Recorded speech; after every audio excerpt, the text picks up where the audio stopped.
spirit of full disclosure, I have to admit that I did not come up with this title by myself. I've been hearing the song on the radio. Maybe some of you heard it. And then I heard an announcer say this may be one of the number one gospel songs of our time right now, for this current time. And it's called Live Through It. And as I listened to the singer, James Fortune, sing about how you have to go through problems, how everybody in life has problems, but God can help you get through your problems. I started to think about Ruth in the Bible, and how Ruth, as a young widow, had problems. But somehow Ruth worked through her problems. And I said, there's got to be a lesson in the story of Ruth. If you haven't heard the song, these are the words. Life is filled with so many ups and downs. Have you ever been there? One day you're smiling, the next day you're fighting to hold back your tears, to hide how you feel. So tired of faking like everything is okay when you know it's not right. No sleep at night. You may be asking because you never imagined, how can this be, God? This cannot be, God. I can only tell you what He told me. Live through it. Grow through it. Get through it. You can make it if you just pray through it. Don't let this be the end for you, so live through it.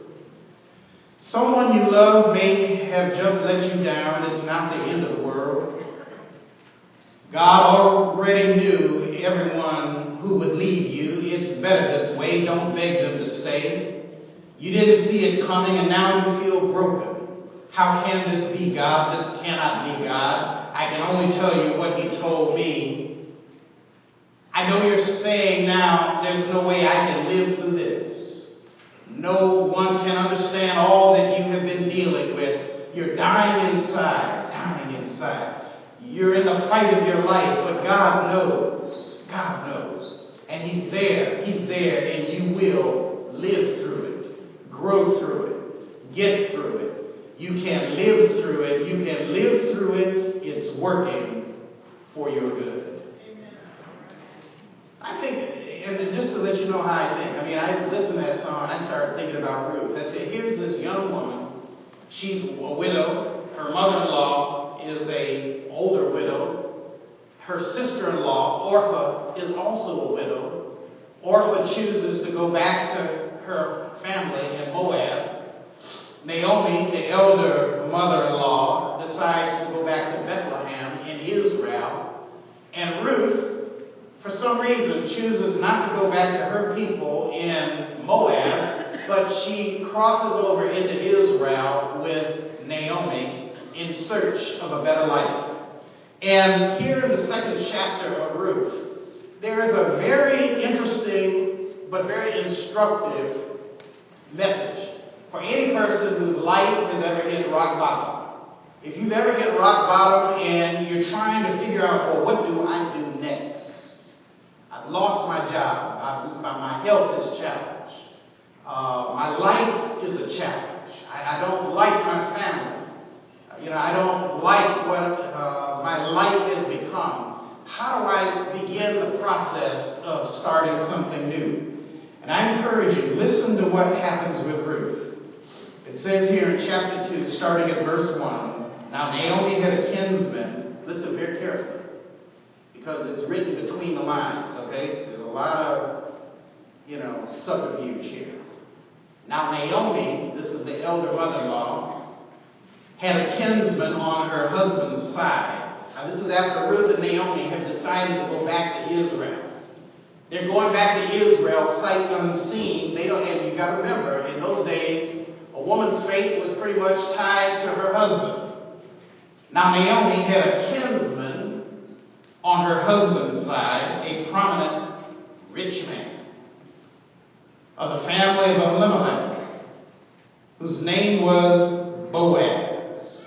And Ruth the Moabite said to Naomi, let me go to the field and glean. This is the focus verse of the day. This is the inspiration I'm hoping you will get. For any person who came to church looking for a little inspiration, how do I turn my life around? Listen to what Ruth says. She doesn't say, let me go to the rich man and ask him for money. She doesn't say, pray to God that God will dump money on her. But look what she says. And Ruth, the Moabite, said to Naomi, let me go to the field and glean among the ears of grain behind someone in whose sight I may find favor. And she said to her, go, my daughter. It's as simple as that. Ruth's action plan for getting her life together was to go to the field. Her action plan wasn't to stay in the house. Her action plan was not to watch TV. Her action plan was not to beg for money. But Ruth's action plan was simply this: let me go to the field. Let me go to the field, the barley field. Let me go to the barley field, glean barley, harvest barley with the other women there. Let me do that, and maybe, just maybe, I will find favor in somebody's sight. And that's what happens. She finds favor in the sight of the owner of the property, Boaz. So think about what's happening here. All three women are widowed. Orpah chooses to go back to her family in Moab. Naomi and Ruth decide to go back to Bethlehem. And there's a lesson from each of these women. When your world is turned upside down, choose positive.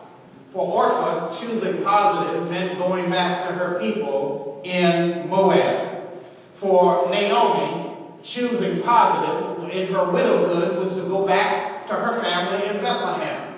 For Ruth, for some reason, she did not want to go to her family in Moab. And ask yourself, if the custom of the day was to go back to your family after you are widowed, why would Ruth choose to stick with the elder mother-in-law who had no promise of fortune for her? Maybe, just maybe, she was choosing positive. Maybe she was not just being nice to Naomi, but maybe Ruth was looking at her life and said, I can't go back to my family. My people are crazy.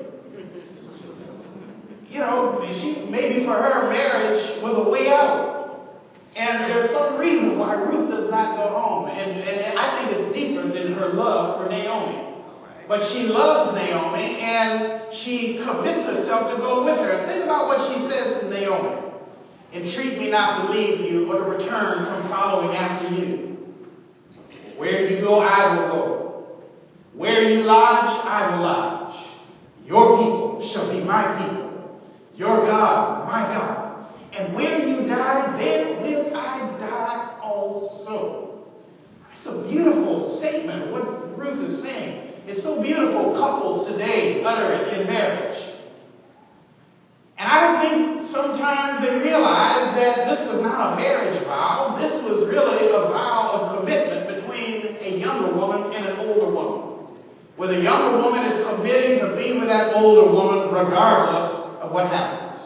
And so the first lesson from this story to me is when your life, your world is turned upside down, choose positive.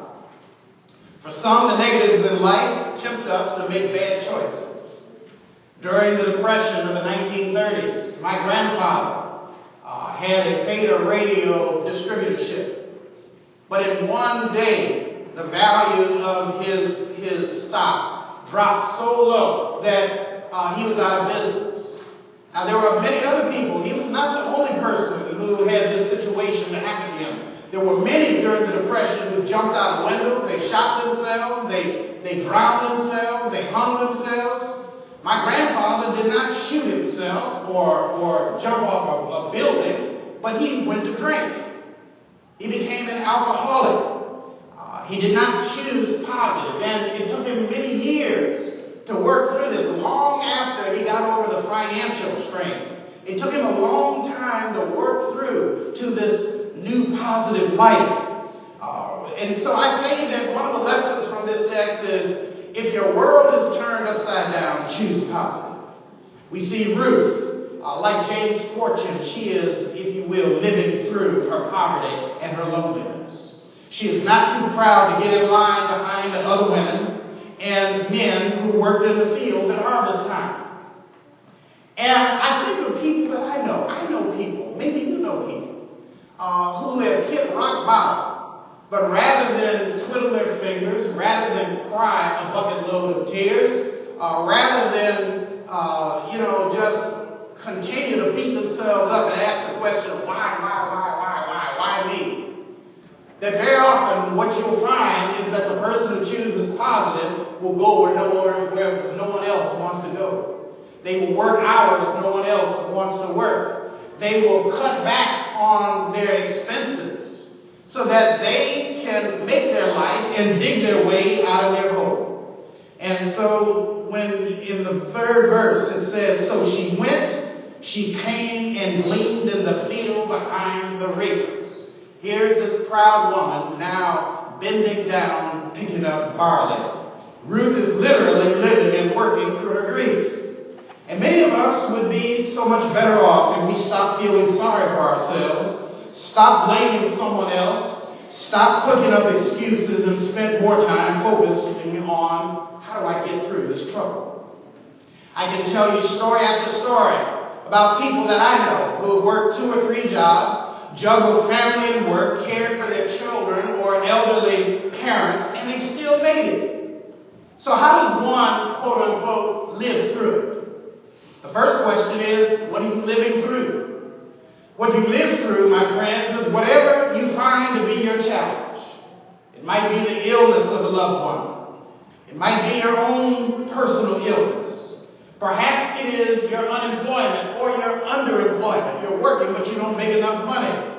Maybe it is your loneliness. Perhaps it is death and grief. We're going through a series on death and grief with Sister Diane Rita. Wonderful series.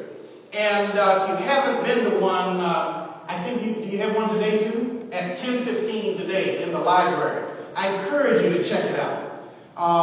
Perhaps what you are, quote unquote, going through and you have to live through is difficult people. And life is full of difficult people, amen? Difficult people at work, difficult people at home, difficult people in the neighborhood. Maybe that's what you are living through. Or perhaps your working and living through is disappointment. Something that you really wanted, but it doesn't happen. I think about Detroit. Detroit is living through an emergency manager and living through bankruptcy.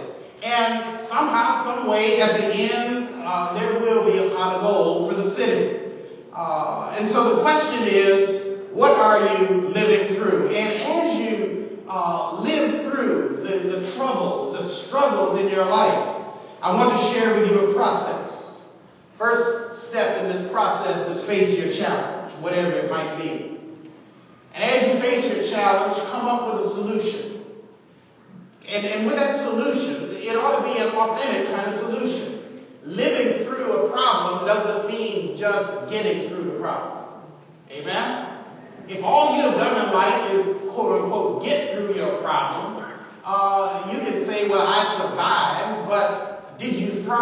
I think when I hear this man's song, and when I think about what Ruth goes through, she is not just enduring her widowhood. She's not just enduring her hardship, but she is finding a way to live through the hardship. And the way she is living through the hardship, my friends, is she takes a very, very common job. She goes out into the fields, probably dressed in the widow's black, and she's bending down, harvesting barley.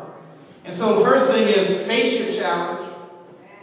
Try to deal with your challenge in an authentic kind of way. Believe in your heart that the Lord will help you to make it. Believe in your heart when Paul says all things work together for good. Not just some things, but all things will work together for good for those who love God and who are called according to His purpose. No matter how difficult the challenge, find a way to believe in your heart that all things are possible with God. Jesus says it. He says, with man, these things are impossible, but with God, all things are possible. Find a way to balance your life, even amid the constraints of your present situation. If you cannot go, if you can't afford to go to a concert at the Fox Theater, go to Shane Park.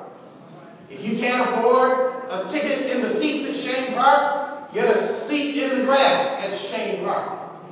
If you can't afford to buy a ticket in the grassy area in Chene Park, just get there a little early and go to the parking lot, and you can hear all the music you want for free. You and I have to learn to live through our sadness. I want to share with you a personal pilgrimage.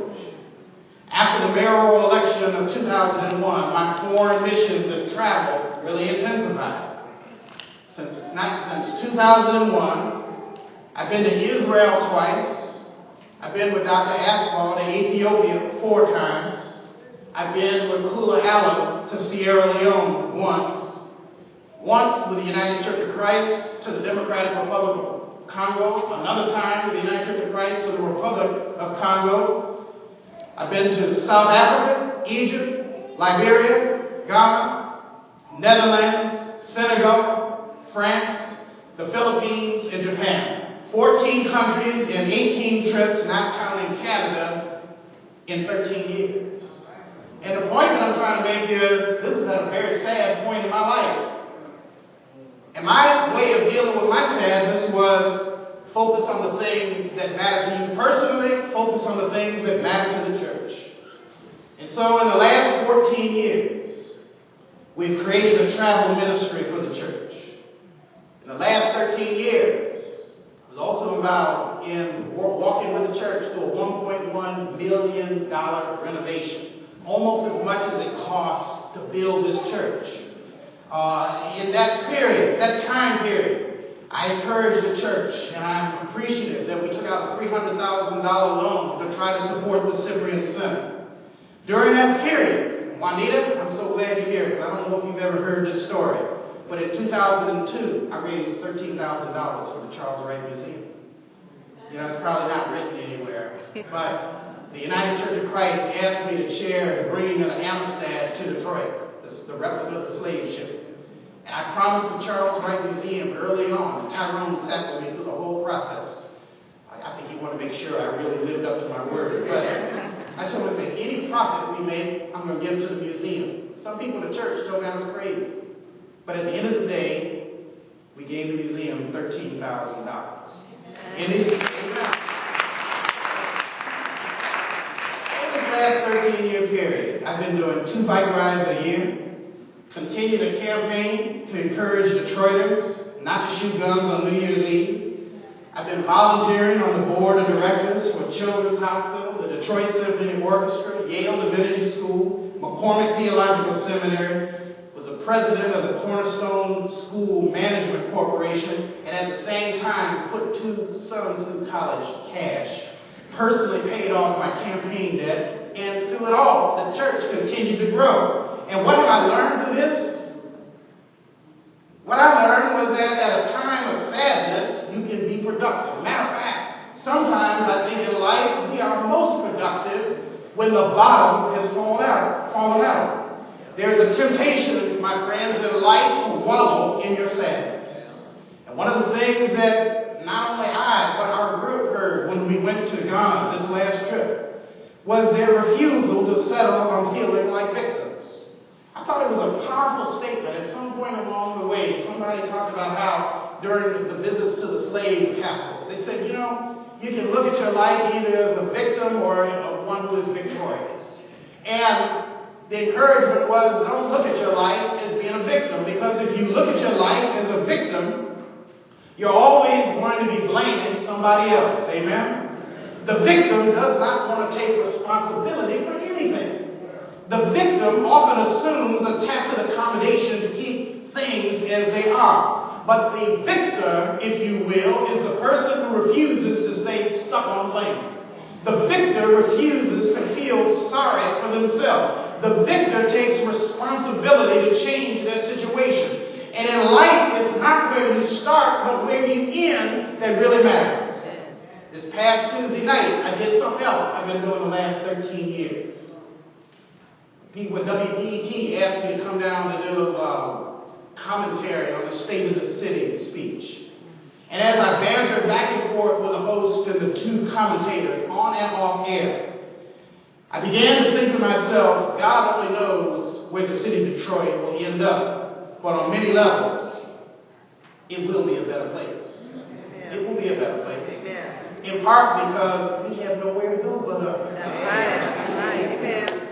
But that's a good thing. Some people stay stuck on theirs, amen? But I really believe the city is on an upward trend. So let me leave you with this thought. Whatever you're going through, live through it.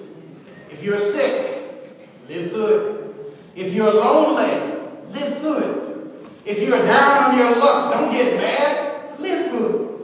If you're stuck in a horrible marriage, make the best of it and live through it. And I don't mean just tolerate a bad marriage. I'm saying figure out, how do I work through this and live through this? If you don't have enough money, don't feel sorry. Don't get mad. Don't get bitter. Slow down long enough to review your options and talk to people you think can help you. I've been saying this to people for the last few days. I don't know why it came up to me, but people come to me all the time and they ask me for suggestions for places where they can work. And very often where they can make more money. And I invariably, the last few days, I've started saying this. I don't know why. But I said, you know, you and Donald Trump have something in common. I said, we all have something in common with Donald Trump. And people look at me like I'm crazy. They said, what do you mean we have something in common with Donald Trump? I said, well, look, God gave Donald Trump 24 hours a day, and God has given you 24 hours a day. And the question is, what are you doing with your 24 hours? What is Donald Trump doing with his? He may have been born with a head start, but I tell you, God will only give a person 24 hours a day. Now, Albert Einstein made the point that time is relative, but, I think, that's between trying to measure between here and the sun and the rest of the universe.